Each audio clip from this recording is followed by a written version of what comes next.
Colossians 1 verse 15 says, "The Son is the image of the invisible God, the firstborn over all creation." What does this mean? Let's find out. Colossians 1:15 means 1. Firstborn refers to status, not sequence of birth.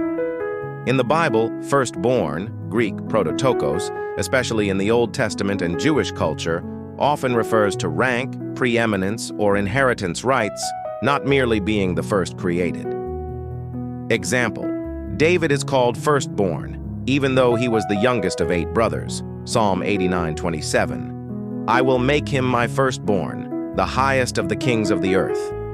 Israel is called God's firstborn, Exodus 4:22, even though many nations existed before it.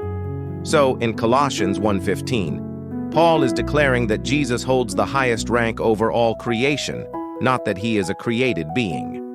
2. He is the eternal Son, not a created being. The very next verses clarify this.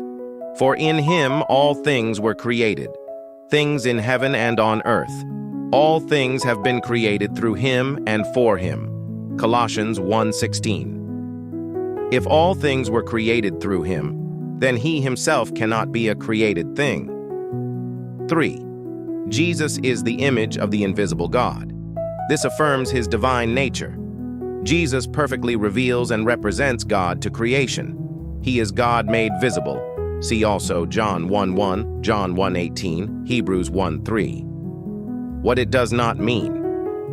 It does not mean Jesus was the first thing God created.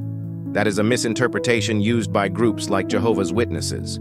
The rest of Colossians 1 directly refutes this idea by affirming Jesus as creator, not creation. It does not suggest Jesus is less than God.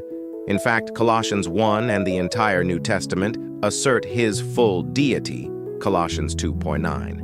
In him all the fullness of deity dwells bodily. So if Jesus is the image of the invisible God, the Creator and King, then the question is, have you made him Lord of your life?